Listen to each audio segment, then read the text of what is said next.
Oh, Garfield, you crack me up. Rolling there? Okay, whatever.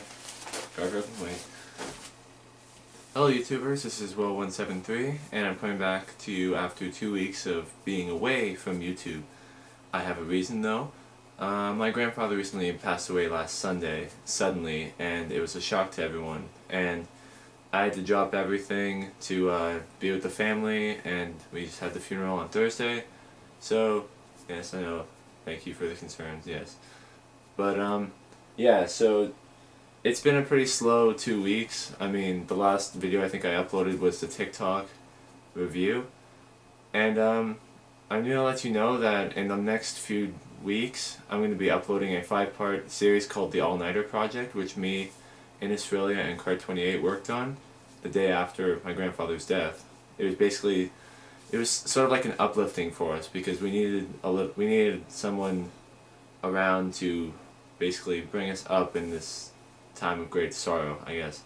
And it was a 3-hour video, but it's going to be split into 5 parts, and I tried uploading it before and it didn't work because I guess the quality or how much memory was on it was too high. It was close to 2 gigabytes, and I guess they're very strict about that. I mean, I congratulate YouTube on the bringing up of 15-minute videos, and innesfrelia was happy enough to mention that to me, and I got really excited and giddy. And but yeah, I'll be taking the best of the All-Nighter Project, and I guess if you want to watch the whole video, I don't know how I can really get that to you. It's pretty complicated. I am going to be making that into a DVD, actually. Just one DVD. Maybe if I wanted to make copies I could, but that's more for people here, like in Canada, in the place I live, which I can't tell you what city I live in because you might hunt me down. Oh, my computer went to black. But anyways, that's about the All-Nighter Project. Any other future projects I have, there's a lot of written stuff that I want to get done too. Like, for example, my series RBG Z, which is well, I guess I haven't told you all about my whole adaptive series from Red vs. Blue. Basically, about 2 or 3 years ago, I think, either when I was in grade 10 or 11, my buddy innesfrelia and we started a series called Our Attempt at Red vs. Blue. This is me trying to talk too fast. I can't get all the information done. I gotta remember these are 15-minute videos now, that I have enough time. Okay. Our Attempt at Red vs. Blue. That's what it's called. That was what it was called. Keep in mind, actual Machinima people, I'm not ripping them off. This is actually my own characters, my own storyline. It's just an inspiration of the series. So it starts off in the canyon, but I go other places. And then basically there is this evil mastermind named Rick, who is a parody of Vic from Red vs. Blue. And, you know, I guess in the series he wasn't introduced as a bad guy, but in this one he starts off as ploying as their team's command and then ends up being the leader of this evil corporation called the Artificial Intelligence Corporation, which is a link to the whole Project Freelancer and how they implemented AIs into the Red vs. Blue freelancers like Tex and Wyoming and Washington. And the sequel series, which is called RBG, which is my second one, it takes place 1,000 years after. So I take the inspiration from episode 40, I think it's 43, where they set off the time bomb and they go forward in the future. It's kind of like this, but there was a new green team that I implemented. Anthony's character betrayed blue team because he didn't want to go with the blue team.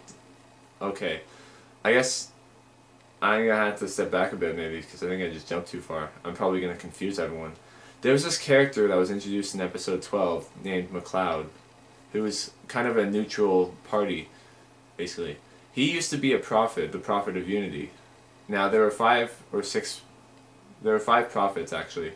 Prophet of unity, prophet of lust, war, control, and some other one. I'm not sure. I can't name them off of my head. But yeah, McLeod was one of the only agents from the AI Corporation to not follow Rick's rules. They originally had another leader before that who they were all originally, I guess, loyal to, and then Rick came in and he changed everything that the AI Corporation was and what it did.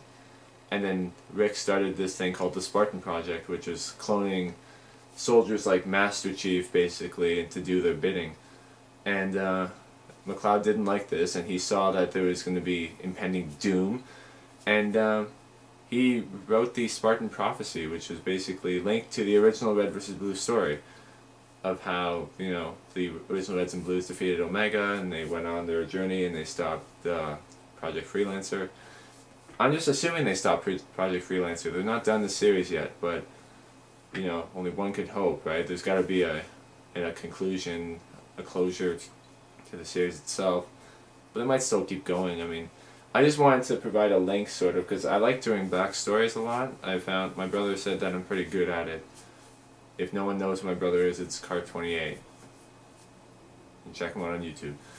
So basically, McLeod came and he told the 4 Reds and the 4 Blues that they were part of this prophecy. And at first they didn't believe it until the original prophets came to their canyon and tried to kill them themselves, so they had to escape. And they go through these different levels and these different scenarios to try to make it back to command, where they then, they meet the commander and they meet his assistant Macaulay, and he helps them out to try to get back to the AI Corporation to stop Rick from, doing any evil plans. Their canyon does get destroyed, I think, in episode 28, which is the last episode of the 2nd season. There's 3 seasons, by the way. In the end of season 2, they go back to their canyon for a break, I guess, until they figure out how to, they at that point they didn't know who the leader of the AI Corporation is, because he was hiding himself. And they went back to the canyon, and Rick had launched this attack on the canyon, but he used the flood. So he sent the flood throughout the canyon, and the Reds and the Blues made it out safe. Keep in mind, Innes's character, whose name is Innes, and my brother's character Dex, were not in this. Were not sent back to the canyon because they both split when they went to Gephyrophobia, which is one of the levels earlier, I think in Halo 1 for the computer. They went there. They had split up, and they took a different teleporter, I guess. So they didn't stick with McLeod and his orders, and they ended up getting through a teleporter that led to the AI Corporation, and they didn't realize it, and then they get kidnapped. So, yeah, they get kidnapped, and it's not good. And by season 3, Innes makes his plan to lure 4 of the Spartans to join his squad and form the Green Team. So he gets these 4, I think, soldiers, and he names them himself. He says, okay, you're going to be Orion, you're going to be Digit, you're going to be Duncan, and you're going to be Reverend. And I guess he wanted to show these soldiers that had kidnapped him originally that there's better leaders out there than Rick, because Rick was probably leading them wrong. And since they were clones of the Spartan Project, they would have never had another leader. I realize I am giving away most of the storyline, but who the hell is going to read my scripts anyway? If you want to look into my scripts, you can check out my DeviantArt account. It's William Outbreak. So capital W, capital O for Outbreak. And my original art attempt at Red vs. Blue series is all up there. There's 50 episodes. You can check it out. And then I'm still in the process of uploading RBG, which is the 2nd sequel series. There's 27 episodes. I'm only at 6. It's been kind of slow with everything that's been going on here, so I think I'll get to that eventually.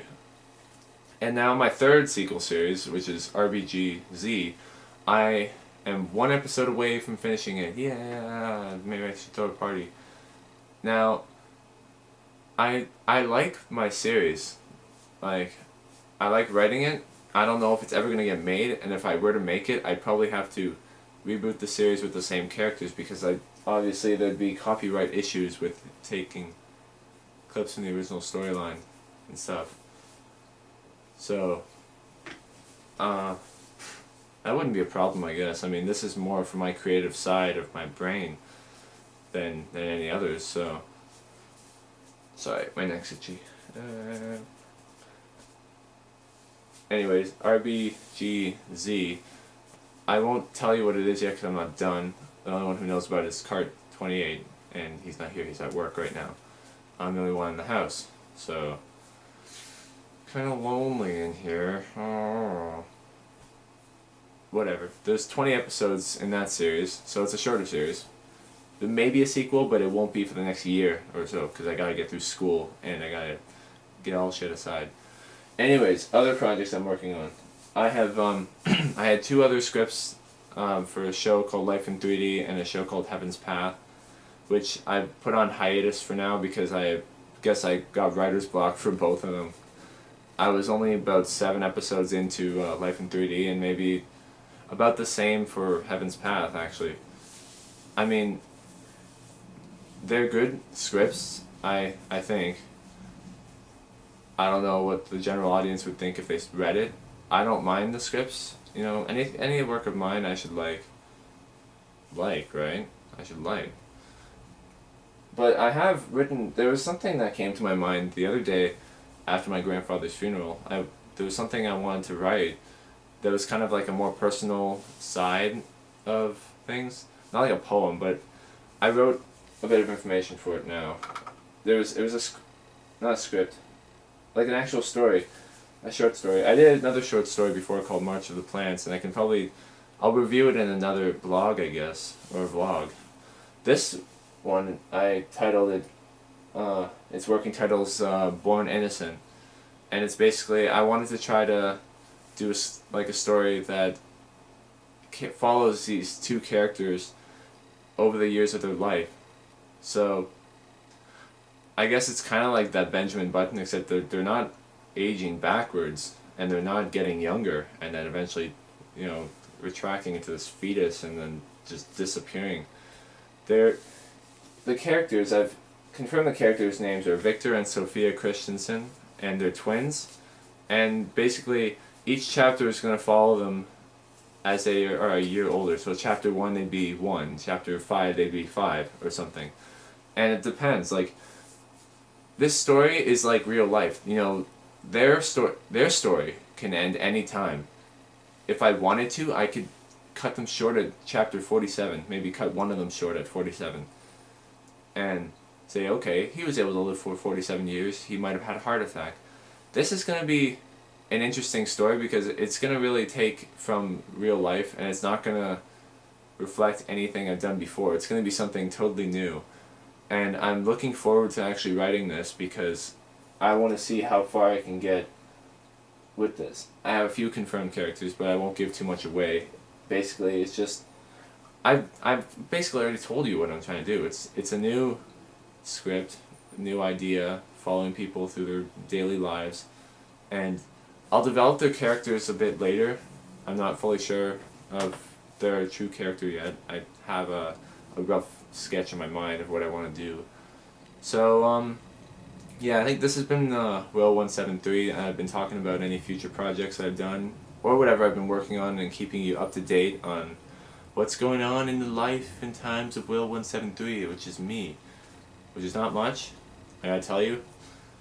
At least I'll be keeping busy when school starts next week, so I'll try to get that all-nighter project done as soon as possible.